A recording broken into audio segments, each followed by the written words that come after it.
ధర్మవరం పట్టణంలో ఆంధ్రప్రదేశ్ రవాణా శాఖ మంత్రి రాంప్రసాద్ రెడ్డి, రాష్ట్ర వైద్య ఆరోగ్య శాఖ మంత్రి సత్యకుమార్ యాదవ్లు కలిసి 6 కొత్త ఆర్టీసీ సర్వీసులను ప్రారంభించారు.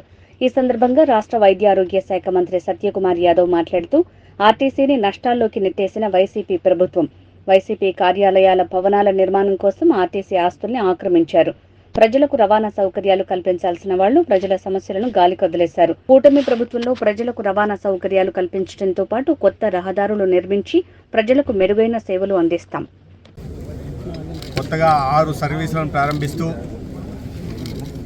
కదిరి నుంచి శ్రీశైలం, కదిరి నుంచి బళ్ళారి, అదే విధంగా హిందూపూర్, అనంతపూర్, హిందూపూర్, కదిరి, అనంతపూర్ మధ్య 6 కొత్త సర్వీసులను ప్రారంభిస్తున్న సందర్భంగా రాష్ట్ర గౌరవ రవాణా శాఖ మంత్రులు శ్రీ రాంప్రసాద్ రెడ్డి గారికి, అదేవిధంగా గౌరవ ముఖ్యమంత్రి చంద్రబాబు నాయుడు గారికి సత్యసాయి జిల్లా ప్రజల తరపున ధన్యవాదాలు తెలియజేస్తున్నాను.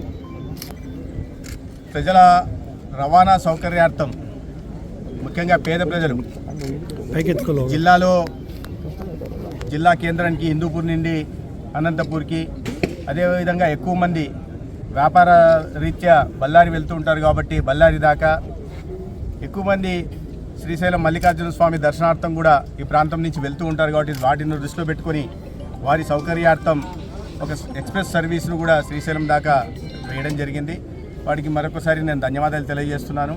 గతంలో ఈ మార్పు ఇటీవలే చూస్తున్నాం. కొత్త ఎన్డీఏ ప్రభుత్వం వచ్చిన నాటి నుండి ఈ మార్పు కనిపిస్తూ ఉంది.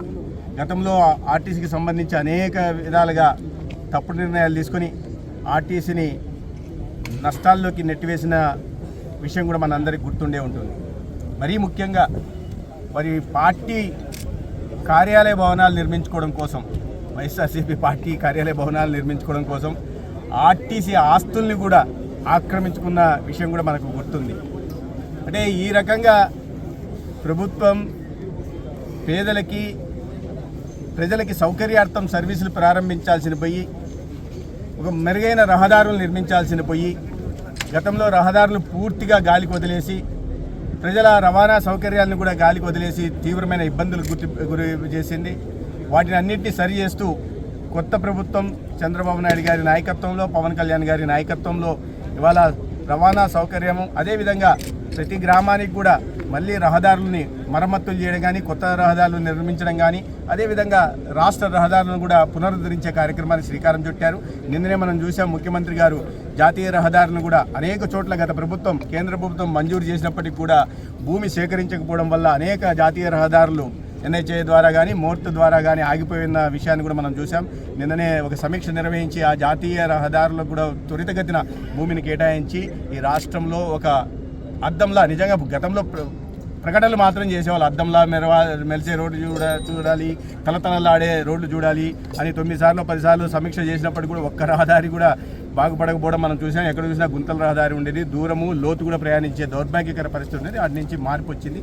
ఈ ధర్మవరంకి వచ్చి ఇవాళ ధర్మవరం ప్రజల సమక్షంలో ఈ సర్వీసులను ప్రారంభిస్తున్న సందర్భంగా మంత్రి గారికి మరొకసారి ధన్యవాదాలు తెలియజేస్తాను.